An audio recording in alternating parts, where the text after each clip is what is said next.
Do you ever wonder what podcasting is really all about? Like, why do people do it? What are the reasons behind it? And why people started doing it during the quarantine? Let's talk about this a little bit.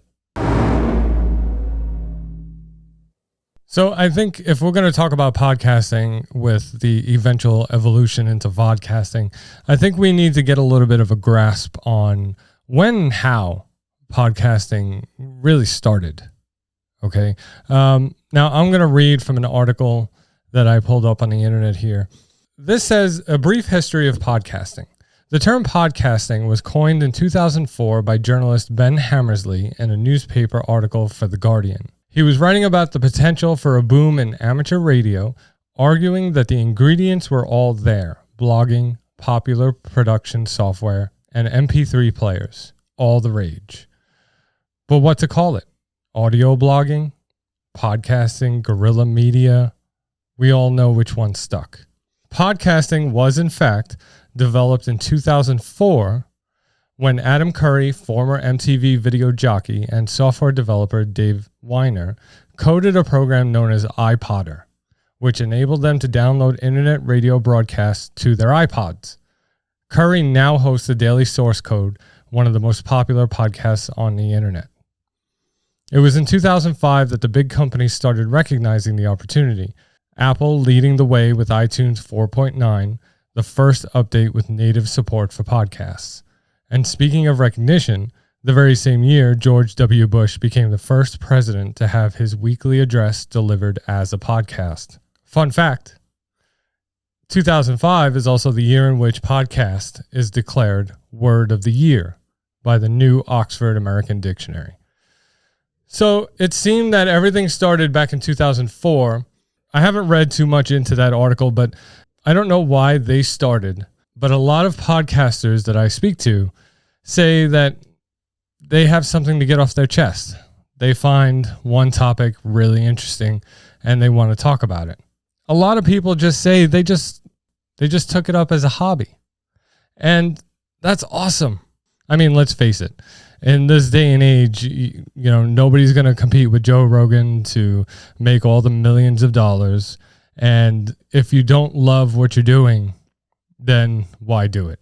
It's a hobby. Yes, for all of us, this is a hobby. We create podcasts. We create amateur radio shows that get downloaded not only to iPods anymore, but to your phone, to your desktop, to iPads.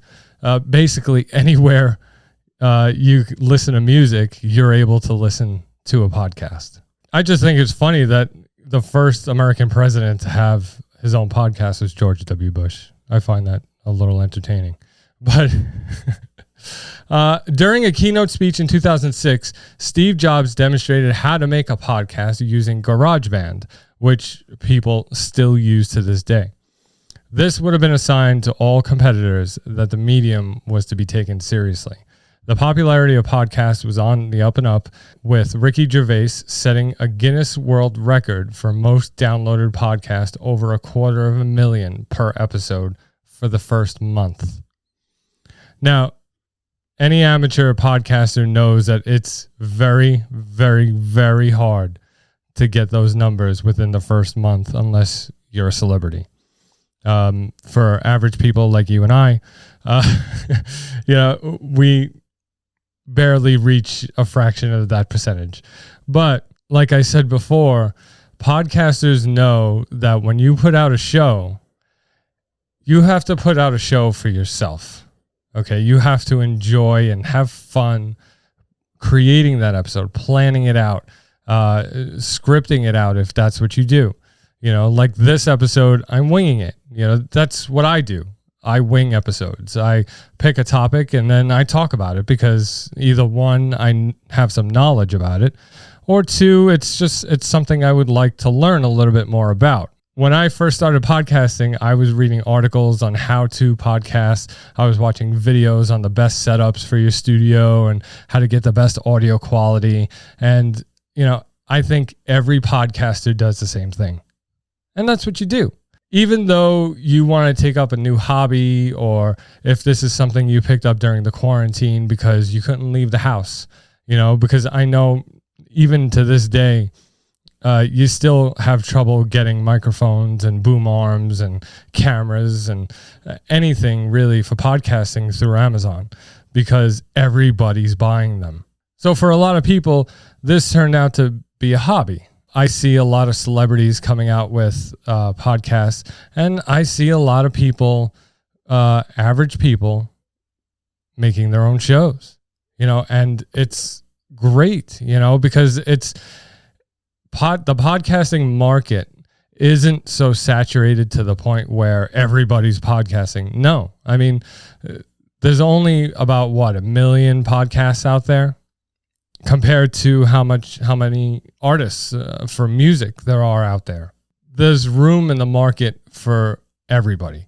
So if you think that your show isn't getting the audience or isn't getting the downloads that you think that it should be, don't worry about it. What you should be doing is you should be making your show for you. Okay, so if your show makes you happy, then just keep putting one out. Keep putting it out, keep turning the wheels, keep, doing that research and planning out your episodes, and your audience will come.